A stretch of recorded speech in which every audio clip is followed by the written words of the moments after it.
옆에 있는 분들과 한번 인사할까요? 눈으로만 하세요. 내가 더 많이 사랑하겠습니다. 우리는 한 가족입니다.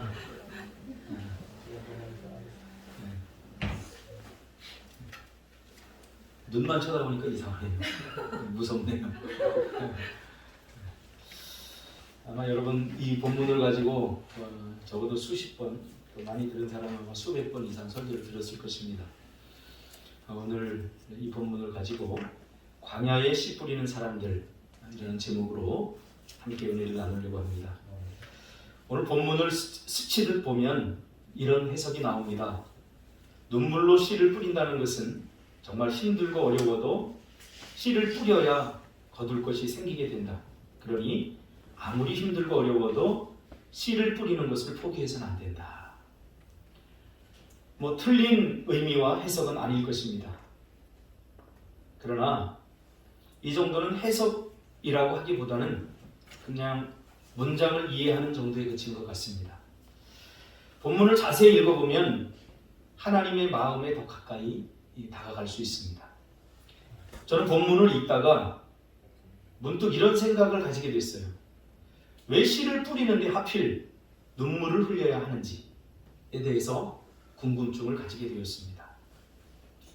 그러면서 눈물을 흘리며 씨를 뿌린다는 의미가 무엇일까? 지금 내가 여기서 이해하는 것이 아니라 그때 당시로 한번 제가 돌아가 보기를 원했던 것입니다. 그러다 6절의 본문 개정판 공동번역본에 보면 이렇게 번역되어 있습니다. 6절이 씨를 담아 들고 울며 나아가는 자. 그러니까 씨를 뿌릴 때 강주리에 담아서 뿌리는데 운동하실 사람들은 그 씨를 담는 강주리에 씨를 담고 담아 들고 울며 나아가는 자라고 번역이 되어 있습니다. 그러니까 왜 광주리에 씨를 담고 씨를 뿌리러 밭으로 가면서 울 수밖에 없는가? 이것이 본문을 이해하는 키워드가 되는 것입니다. 근데 자세히 본문을 읽어보면 본문 전체가 아주 명확한 그 해석의 단서들을 전부 다 제공해주고 있다는 것을 발견하게 됩니다. 먼저 우리는 이 농부가 씨를 뿌리려고 하는 것이 어디인지를 알아야 됩니다. 씨를 뿌리러 나간다고 했는데 씨를 뿌리러 나가는 곳이 어딘지를 알아야 됩니다. 이 농부가 씨를 뿌리려고 하는 곳은 광야에 일구어진 밭입니다. 그러니까 대부분의 근동아시아 지역은 광야입니다. 광야에 도시가 세워지고 라스베가스처럼 광야에 밭이 일구어지게 되는 거죠. 광야와 사막은 우리가 경험해보지 못한 생활권이라 우리는 비슷한 의미로 받아들이지만 사실 광야와 사막은 완전히 다른 의미입니다. 광야와 사막을 나누는 중요한 기준 중에 하나는 연 강수량입니다. 연 강수량이 35mm 미만인 곳을 우리가 사막이다 이렇게 말합니다. 그리고 광야는 연 강수량이 50mm 미만인 곳을 광야라고 합니다. 그리고 또 하나 광야와 사막을 나누는 또 하나의 기준은 광야는 비가 내리면 물을 담아낼 공간이 존재합니다. 그래서 그 척박해 보이는 땅에 식물이 자라고 나무가 자랍니다. 저도 그 팔레스타인 땅에 이렇게 가봤는데 이렇게 꽃도 피고 광야에 꽃도 피고 또 나무들도 이렇게 존재하고 푸르른 곳을 이렇게 보게 되었습니다. 거기 가면 여지없이 오아시스가 있고 또 사막에 이렇게 물이 담을 수 있는 공간이 있다라고 가이드들한테 설명을 드렸습니다. 그런데 사막은 물을 담아내지 않고 모래가 물을 먹어버립니다. 그래서 아무것도 자랄 수 없는 땅이 되어버린 거죠. 오늘 이 농부가 씨를 뿌리러 가는 것은 광야에 일구어진 밭입니다. 이스라엘 사람들은 대부분 이 광야의 밭을 일고 소산물을 얻었던 것이죠. 그런데 이 광야에 씨를 뿌리려면 적당히 비가 내려 그 땅이 어느 정도 물을 담고 있어야 됩니다. 그래야 씨가 발아되고 자랄 수 있는 조건이 만들어지는 것입니다. 그런데 이 농부가 씨를 뿌리러 나갈 때쯤을 추측해보면 너무나 가물어서 그 가두었던 물들이 다 말라버린 겁니다. 씨를 뿌릴 수 없는 환경이 이었음을 우리가 미로 짐작할 수 있는 거죠. 근동 아시아의 이 농경 문화에 대한 연구사를 살펴보면 우리가 이해할 수 있습니다. 특히 우가릿 문서나 애굽 농경사를 보면 겨울 동안 비가 내리지 않고 그 시간이 지속되다 보면 그것이 봄까지 이어지는 거예요. 봄에 씨를 뿌려야 되는데 씨를 뿌릴 시기가 되었으면 비가 오지 않고 감으로 씨를 뿌릴 수 없을 때 농부들의 마음은 물기 없는 땅처럼 타들어가게 되어 있는 거죠. 그런데 근동 사람들은 이 현상을 어떻게 이해하려고 했는가 하면 곡물의 신이 겨울에 죽음의 세계에 끌려가서 깊은 잠에 빠져 지금 농사를 주관할 수 없게 되었다. 그래서 사람들은 씨 광주리를 들고 광야로 나가서 통곡하며 곡물의 신을 깨우곤 했습니다. 그러니까 울음으로 곡물의 신을 깨우는 퍼포먼스를 한 거죠. 이게 근동 아시아 사람들입니다. 그러니까 우리가 이스라엘 사람들을 따로 생각해서는 안 돼요. 이스라엘 사람들도 근동의 문화를 그대로 갖고 있고 또 애굽에서 430년 동안 종살이 했기 때문에 이런 우상의 문화가 자연스럽게 배어 있는 거예요. 마치 우리나라 사람들도 우리가 기독교를 믿고 있지만 불교적인 요소들 또 유교적인 요소들 다 그런 것들이 우리의 삶의 가치관으로 이렇게 나타나지 않습니까? 그런 것처럼 씨를 뿌려야 되는데 이게 너무 말라서 감으로써 씨를 뿌릴 수 없을 때 사람들은 이 곡식 이런 광주리 같은 데다 씨를 갖고 와서 막 울면서 누구를 깨워요? 곡물의 신을 깨우는 거죠. 제발 비를 내리게 해달라고. 그런 퍼포먼스를 한 겁니다. 그러나 오늘 시편에 울며 씨를 뿌린다는 의미는 약간 다릅니다. 이것과는. 배경은 이것과 비슷할 수 있지만 이 시편에 울며 씨를 뿌린다는 의미는 약간 다릅니다. 비가 오지 않아 어떤 식물도 발아올 수 없는 땅이었지만 그러나 농부들은 씨 광주리를 들고 씨를 뿌리러 나간 것이죠. 그리고 실제로 그 광야에 퍼포먼스를 한 것이 아니라 씨를 뿌리고 있는 것입니다. 자, 우상을 섬기는 다른 사람들은 씨를 실제로 뿌리지 않았어요. 뿌리는 척하면서 퍼포먼스를 한 거예요. 그러나 오늘 여기 하나님의 백성들은 실제로 그 씨를 들고 나가서 실제로 그 광야에 씨를 뿌린 거죠. 생각해 보세요. 이때의 농부의 심정이 어땠을까요? 그 어느 씨앗도 자랄 수 없는 죽음의 땅으로 변해버린 그 죽음의 땅에 씨를 뿌리는 심정. 그 죽음의 땅에 씨라고 하는 생명을 뿌려본들 새로운 생명이 잉태되고 자라고 성장할 수 있을까요? 이거 불가능한 일이죠. 그런데 이 광경을 보면 정말 숙연해집니다. 아니, 저 죽음의 땅에 왜 씨를 뿌리지? 그래서 이 광경을 보면 엄숙하고 순감이 느껴집니다. 저는 이 본문을 보면서 이 배경을 연구하면서 가슴에 뭔가 굉장히 감동이 다가왔어요. 마치 이삭을 제물로 바치는 아브라함의 심정이라고 할까요? 예수님을 죽음의 땅에 생명의 씨로 뿌리시는 하나님의 마음이라고 할까요? 여러분, 이것이 믿음이고 사명이라고 이스라엘 백성들은 깨달은 것이죠. 죽음의 땅, 씨가 발할 수 없는 그 땅에 이스라엘 백성들은 씨를 뿌리러 나가서 씨를 뿌린 거예요. 여러분, 이게 사명입니다. 이 시편은 이스라엘 백성들이 성전으로 올라가면서 부른 순례자의 노래입니다. 그러니까 이스라엘 백성들의 영혼 속에 깊이 뿌리 박힌 생각이 그대로 반영된 거죠. 그래서 시편 126편에서 믿음이란 죽음의 땅, 어떤 생명이나 생산력을 기대할 수 없는 그 땅에 씨를 뿌리는 행위로 나타나는 것이 믿음이라고 말합니다. 생각해 보세요. 누가 죽음의 땅에 물기 하나 없는 그 땅에 누가 씨를 뿌리겠습니까? 그래서 우상을 섬기는 다른 이방 백성들은 뿌리는 척 하잖아요. 왜? 너무나 그 사람들 합리적이기 때문에. 그러나 이 미련하고 멍청한 하나님의 백성들은 그 광야에 씨를 뿌리는 거죠. 순례자의 노래, 또 성전을 오르면서 부르는 노래예요, 이게. 그러면서 서로 격려하고 위로하며 오르는 거죠. 나홀로 그 죽음의 땅에 씨를 뿌리러 가는 게 아니라 같이 가는 거죠, 같이. 손을 잡고. 그러면서 서로 위로하는 거죠. 그것이 신앙의 길이요, 순례의 길이라고 하나님의 백성들을 믿었던 것입니다. 믿음이란 씨를 뿌려 자랄 수 있는 환경에 씨를 뿌리는 것이 아니다 라고 말씀하고 있는 거죠. 우리는 얼마나 지혜로워서 옥토에만 씨를 뿌리려고 하지 않습니까?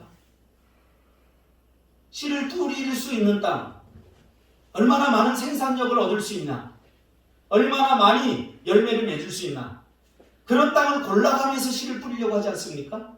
심지어 교회를 택하는 것도 마찬가지예요.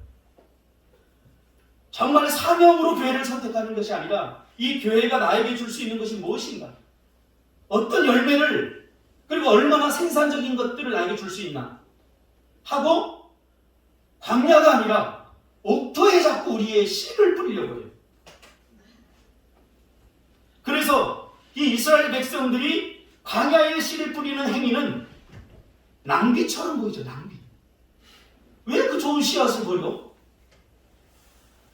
마리아가 옥합을 깼을 때, 세상의 눈으로 바라봤을 때, 합리적인 눈으로 바라봤을 때 그건 엄청난 낭비로 보였듯이 이스라엘 백성들이 그 눈물을 흘리며 씨를 뿌리는 그 행위가 세상 사람들에게는 낭비처럼 보이는 거죠.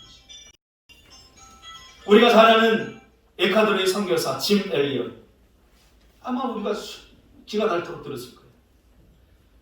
당시 최고의 교육을 받은 지성인 5명이 식인의 땅 에콰도르 선교사로 간 지 5일 만에 살해당하지 않습니까? 그때 세상 사람들이, 심지어 예수 믿는 사람들조차도 뭐라고 했습니까? 이게 무슨 낭비인가? 무슨 그 죽음의 땅에 씨를 뿌려봐야 무슨 씨가 자라고 열매가 있을 수 있다고 그 미개한 인간들에게 씨를 뿌리러 갔는가? 이게 무슨 낭비인가? What a waste. 그때 짐 엘리엇의 아내가 자신의 남편이 쓴 일기를 드러내 보이며 영원한 것을 얻기 위해 영원하지 않은 것을 버리는 것은 낭비가 아니라고 말하지 않습니까? 결국 이 자녀들과 아내들이 그 죽음의 땅에 소비하기 위해서, 낭비내기 위해서 그것으로 다시 향하게 되죠. 사명을 감당하는 거룩한 헌신이 세상에서는 낭비로 비치게 되어 있습니다. 그리고 자신들의 아버지를 죽였던 그 사람은 결국 새 생명의 씨앗으로 다시 깨어나게 되죠. 그 땅이 생명의 땅이 된 것입니다. 어떻게 죽음의 땅을 생명의 땅으로 회복시킬 수 있을까요? 그것은 하나님만이 할 수 있지만, 그러나 우리가 동역해야 됩니다. 그 죽음의 땅에 씨앗을 뿌려야 됩니다. 이것이 무슨 낭비입니까? 광야에 씨를 뿌리다니요. 그래도 그 씨를 먹지 않고 뿌리는 것이 농부의 심정입니다. 그러니 얼마나 애타고 힘들었을까요? 속이 타들어가는 안타까움이 있는 거죠. 그래서 오늘 시편 기자는 울며 씨를 뿌린다 라고 표현하고 있는 겁니다. 그래서 이 말은 농부의 절망을 담고 있습니다. 당연히 죽을 줄 알면서도 씨를 뿌릴 수밖에 없는 농부의 심정, 울며 씨를 뿌리는 심정이죠. 어떤 기대나 희망이 보이지 않는데도 씨를 뿌려야 하는 마음. 이 마음이 바벨론 포로로 잡혀있는 이스라엘 백성들의 마음을 고스란히 대변해주고 있는 것입니다. 지금 배경은 이스라엘 백성들이 바벨론 포로로 잡혀있는 거예요. 그들이 바벨론 강가에 가서 기도의 씨를 뿌리고 울며 하나님의 말씀을 붙들고 믿음의 씨앗을 뿌리면서 발버둥 쳐봤지만 여전히 죽음의 땅이 생명의 땅으로 변하지 않았습니다. 하나님께서 회복시켜 주시겠다고 약속하셨지만 그 약속이 도대체 이루어질 것 같지 않은 더 깊은 절망의 연속. 바벨론이 망해야 되는데 망할 것 같지 않고 오히려 바벨론은 더 왕성하게 성장을 하는 것을 보면서 얼마나 번뇌가 심했고 얼마나 힘들었을까요? 그들의 마음은 바짝바짝 타들어가는 거죠. 그래서 아마 사람들이 그랬을 거예요. 야! 무슨 이 죽음의 땅에 뭐가 다 선한 게 나올 수 있겠어? 우리 기도 그만하자. 우리 기도의 씨 그만 뿌리자. 우리 이제 제발 그만 믿자, 하나님. 우리가 믿었다가 이렇게 상처받고 이렇게 힘든데 상황이 전혀 변할 것 같지 않은데 우리 이제 이 죽음의 땅에 제발 씨앗을 그만 심자. 뭐를 우리가 여기서 어떤 열매를 얻으냐?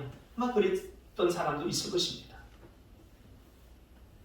그래서 사전에는 현실의 바램을 직접적으로 묘사했다면 1절은 현실적으로 바램조차 할 수 없기에 꿈이라도 한번 그런 상황을 직접적으로 경험해보고 싶어서 꿈이라도 꿨으면 좋겠다라고 고백하는 장면이죠. 그러니까 꿈속에서라도 이렇게 됐으면 좋겠다. 그게 나옵니다. 그러니까 현실이 얼마나 악몽 같았으면 꿈속에 악몽 같은 꿈이라도 거기 한번 머물고 싶은 거죠. 씨를 뿌릴 수 없는 상황, 씨를 뿌려서는 안 되는 상황이죠. 근데 시인은 뭐라고 합니까? 그래도 울며 씨를 뿌려야 한다고 말하고 있습니다. 왜요? 그 다음에 참 이제 희망이 생깁니다. 저 죽음의 땅에 뿌려봤자, 씨를 뿌려봤자 곧 죽을 것을 아는 그 땅에, 그 광야에 왜 씨를 뿌려야 되느냐? 그 다음에 보니까 야훼께서 놀라운 일을 하실 것이라는 믿음과 확신 때문입니다. 어떤 확신이요? 우리가 읽었잖아요. 비를 내려 네겝 강바닥에 물이 다시 담기듯 하나님께서 우리가 그 척박한 광야의 씨를 뿌린 씨를 말라 죽지 않게 할 것이라는 기대. 그것 때문에 우리는 울면서 씨를 뿌려야 된다는 거죠. 우리는 모든 조건이 다 갖춰진 옥토의 씨를 뿌리려고 하지만 그러나 그것은 믿음이 아니라고 이스라엘 백성들은 알았던 거죠. 죽음의 땅일지라도 씨가 발아날 수 없는 땅일지라도 우리가 그것에 씨를 뿌리면 하나님께서 네겝 강에 물이 고이게 해서 그 물을 사방에 공급해서 결국은 우리가 뿌린 씨앗을 죽지 않게 하고 발화시켜서 자라서 곡식을 얻게 한다. 라고 이스라엘 백성들이 서로 위로하고 격려하는 장면입니다. 우리는 너무나 얕아서 좋은 땅이 아니면 씨를 뿌리려고 하지 않아요. 척박한 땅에 씨를 뿌리려고 하지 않는 것. 이것이 한국 사회의 변화입니다. 힘든 일 안 하려고 하지 않습니까? 고통스러운 일 안 하려고 하지 않습니까? 한국 교육이 망가지기 시작한 것도 이 시점이에요. 교사들의 월급이 너무 많고 대우가 너무 좋아요. 제가 어릴 적만 해도 교사들 박봉위원사 웬만한 사람 안 하려고 그랬어요. 그 명예직이고 저희 선생님도 초등학교 교사 월급만으로는 살 수 없기 때문에 아내들이 밭을 일구고 논에 가서 김을 메고 하는 걸 제가 목도하는 시대였죠. 새마을 시대에 끝자락에 자랐어요. 우리 교장선 선생님 와이프도 못 내게 하는 거 제가 봤어요.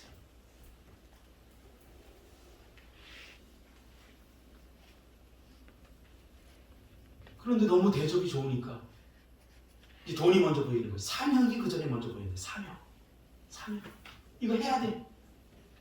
죽은 땅인 줄 알면서도 내가 해야 돼.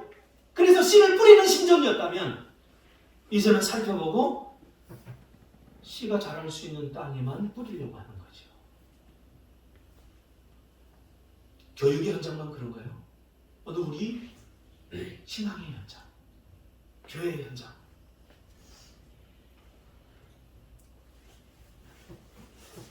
그래서 이 광야의 씨를 뿌리는 이들의 모습 속에서 저는 엄숙함과 숭고함과 고상함이 느껴져요.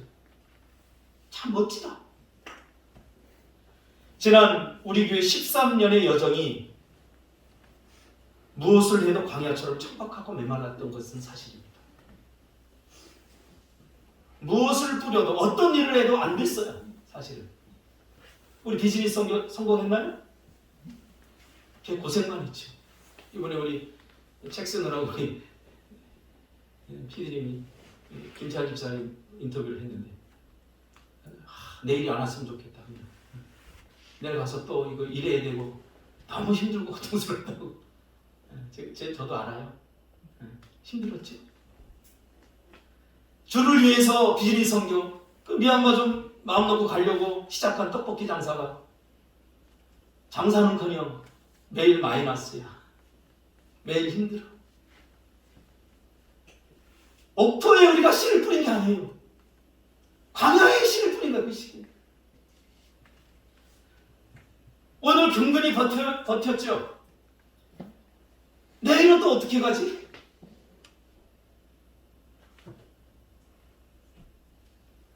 뭐 김찬 집사님 그랬을까요? 우리 현선 집사님 다 그랬을 거예요. 이게 뭐 이윤이 나고 뭐 열매가 있고 뭐 생산성이 좀 있어야 좀 씨를 뿌릴만 한데 광야에 계속 뿌리기만 하니까 너무 힘든 거죠. 이스라엘 백성들도 비슷한 처지예요. 씨를 뿌리고 싶은 마음이 없었지만 그냥 낭비요. 이렇게 뿌려봤자 세월을 낭비하는 것이고 시간을 낭비하는 것이고 내 젊음을 낭비하는 것처럼 생각이 되어서 눈물이 나기도 합니다. 분명한 것은 우리는 13년 동안 광야에 씨를 뿌리는 심정으로 씨를 뿌렸습니다. 어떤 유익이나 이익도 얻지 못했고 오히려 마이너스였습니다. 그래서 한둘 차츰 공동체를 떠나기도 했습니다. 좋은 옥토를 찾아 떠나는 것이. 그러나 우리가 지난 13년 동안 뿌린 씨앗들이 죽지 않았습니다. 하나님께서 네겝의 강을 채우시고 자라게 하시고 지금도 자라고 있습니다. 어떤 열매들은 우리가 진 것을 먹고 있습니다. 하나님께서 네겝 강을 물로 채워 메마른 광야를 적셔 주셨기 때문입니다. 이제 앞으로입니다. 이 제주 땅도 광야입니다. 어떤 씨를 뿌려서도 안 될 것 같은 광야입니다. 그러나 이제 우리는 여기에서 이 광야에서 또 다른 씨를 뿌릴 것입니다. 죽음의 땅처럼 느껴지고 우리가 뿌린 씨앗들이 낭비처럼 느껴질지라도 우린 여기서 씨 뿌리는 것을 포기하지 않을 것입니다. 그 일을 위해서 씨 뿌리는 자들로 우리를 부르셨습니다. 나무를 심은 사람이라고 하는 책을 우리는 여러 번 다 읽었지 않습니까? 필독서이기 때문에. 그 장지연호, 그 메마르고 척박한 땅에 새들도 떠나가고 물줄기도 끊어져 버린 그 땅에 이 한 사람이 장지연호가 상수리 나무 열매 그 하나하나를 심어가며 수십 년이 지난 후에 다시 떠나갔던 새들이 돌아오고 동물들이 돌아오고 물줄기가 회복되는, 그래서 숲을 이룬 이 이야기를 우리가 다루고 있지 않습니까?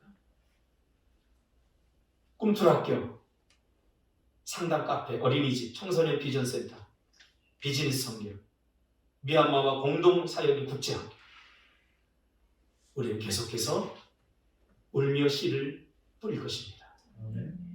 울며 씨를 뿌린다는 것은 이렇게 이해해야 됩니다. 그러므로 믿음으로 해야 할 일을 하는 것이고, 두 번째로 죽은 땅에도 땅일지라도 씨를 뿌려야 한다는 거죠. 큰 일을 하자는 게 아닙니다. 우리가 해야 할 일을 하자는 것입니다. 농부가 죽음의 땅에 씨를 뿌리는 것을 포기하지 않은 거죠. 우리는 너무나 약아서 좋은 땅이 아니면 씨를 뿌리려고 하지 않아도 싹이 나고 열매를 맺을 것 같은 땅을 더 이상 고르지 않았으면 좋겠습니다. 대신 믿음으로 뿌리는 훈련을 했으면 좋겠습니다. 이번 인터뷰를 하면서 우리 한 집사님이 그랬다고 해요. 우리 차장님, 우리가 대단한 일을 한 것 같지 않아서 이렇게 책으로까지 내고 우리를 너무 이렇게 과대평가하는 것이 조금 마음에 걸립니다. 참 그 목사의 그 제자 같아요. 저는 사실 그 부분이 마음에 걸렸거든요. 우리가 이렇게 하는 게 과연 책으로 나올 일인가? 그러나 이만큼의 소망이 있다면 정말 우리처럼 힘들고 어려운 처지에 있는 교회들, 작은 교회들, 한국교회는 작은 교회를 제한하지 않지 않습니까? 그러니까 저는 단순히 그냥 작은 교회를 제한하는 게 아니에요. 우리가 해야 할 일이 제한하다 보니까 작아야 되는 것일 뿐이지. 왜 상담을 하고 사람들 마음을 헤아리고 어떻게 많은 속에서 우리가 그렇게 할 수 있겠습니까?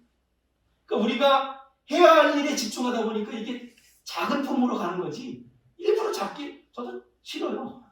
저도 월급 받고 싶고 이렇게 하고 싶어요.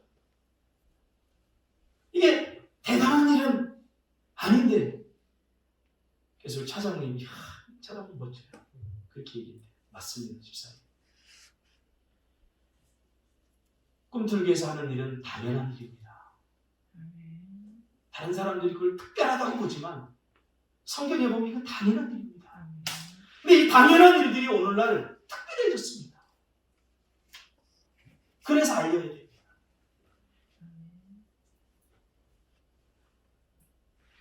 처음에 제가 이런 공동체, 이런 학교를 하고 이런 비전을 이야기하니까 전부 다 비웃었어요, 사람들이. 왜? 그때는 너무 힘들었죠. 그 꿈에 헌신하고 함께 광야에 씨를 뿌리려고 하는 사람들이 없었습니다. 마치 요셉이 꿈 이야기를 하자 미치광이 꿈쟁이로 여기며 조롱했던 것처럼 말이죠. 몇 해 전에 어떤 권사님한테 전화가 왔어요. 목사님, 제주도 가셨다면서요? 네. 아니 정말 학교로 가신 거예요? 제가 딱 찍어서 보내줬더니 와, 정말 꿈이 이루어지네요. 자꾸 열매만을, 정말 옥토만을 찾아서는 안 돼요. I have dream 이라고 하는 연설을 했던 마틴 루터 킹 목사님, 그 서재에 이렇게 기록되어 있다고 합니다. 자기 꿈쟁이가 온다. 그를 죽여버리자. 그 꿈이 어떻게 되는지 보자. 그렇죠? 요셉을 죽이면 요셉이 말했던 꿈이 어떻게 되는지 보자. 제가 13년 전부터 이런 사역, 이 사역에 대해서 이야기할 때는 그때는 월세도 못 내고 정말 죽은 땅에 씨 뿌리는 심정이었습니다. 그래서 오늘 눈물을 흘리며 씨를 뿌리는 이 말이 저에게는 큰 아픔이기도 하고 감동이기도 합니다. 여러분, 농부가 농사 짓는 것은 당연합니다. 어부가 그물을 내리는 것은 당연합니다. 그리스도인이 희생하고 헌신하는 것은 당연합니다. 그래서 오늘 이 농부들은, 하나님의 백성들은 광야에 씨를 뿌린 거예요. 당연한 거예요. 근데 우리는 자꾸 그 결과들을 받아들이려고 해요. 그래서 씨가 안 날 것 같으면 농부가 어부가 됐다, 어부가 농부가 됐다, 이렇게 해요. 그래서 안 돼요. 그러니까 이 젊은 집사들, 멍청한 집사들이 이 죽음의 땅에 씨를 함께 뿌린 사람들이 있어요. 멍청한 놈들. 뭘 믿고? 뭐가 나겠다? 뭐 사는 것이겠다?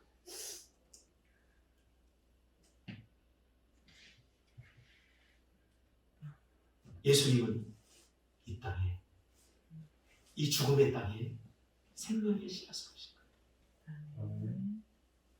이 죽음의 땅에 뿌려진 거예요, 예수님. 그래서 이렇게 생명이 살아난 거예요.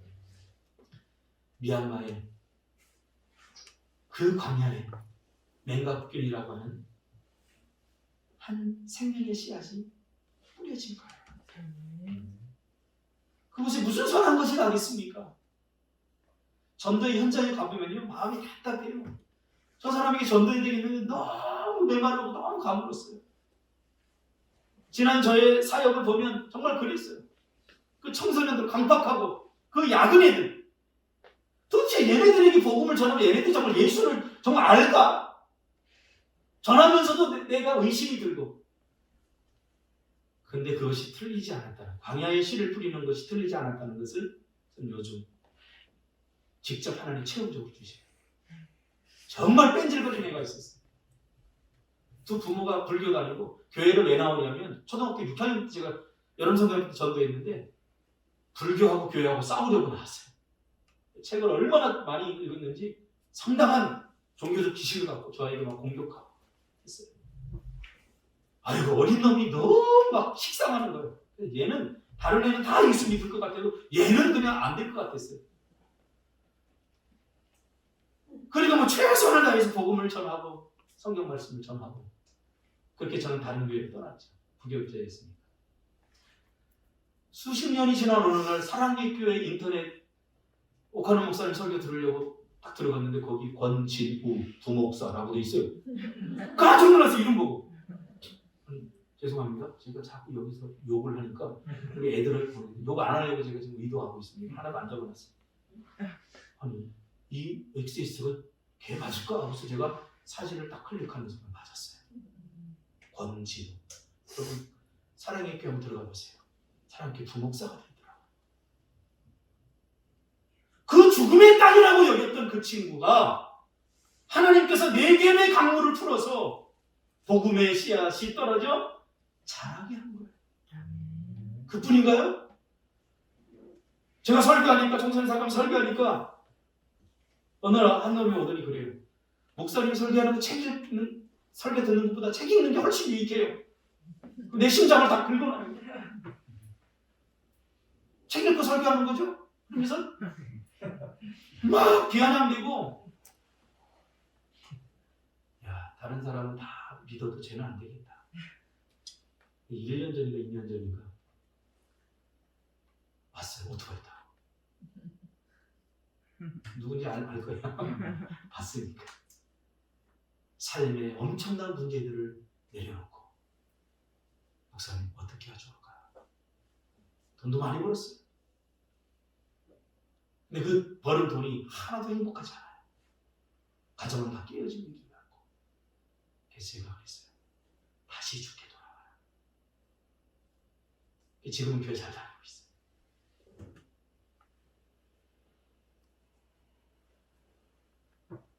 죽음의 땅에 씨를 뿌리는 것 같은 현실 속에 있습니까? 그래도 씨를 뿌려야 됩니다. 낭비처럼 보여요. 생명력 있는 땅, 옥토에만 씨를 뿌리려고 하는 우리의 마음을 바꿔야 됩니다. 하나님이 뿌리라고 하는 광야에 씨를 뿌리면 하나님께서 4개 강물을 채우셔서 자라게 하시고 극상품의 열매들을 맺게 하실 것입니다. 저와 여러분을 그 일을 하라고 여기로 함께 부르셨습니다. 우리 함께 합시다. 이스라엘 백성들이 서로 위로하며 순례의 그 성전을 향하면서 서로 광야에 씨를 뿌리는 심정으로 가며 위로하고 있는 것이 우리는 서로 싸워서는 안 돼요. 서로 시기해서는 안 돼요. 우리는 서로 격려하고 위로하며 인생의 순례를 해나가야 될 줄 믿습니다. 기도하겠습니다.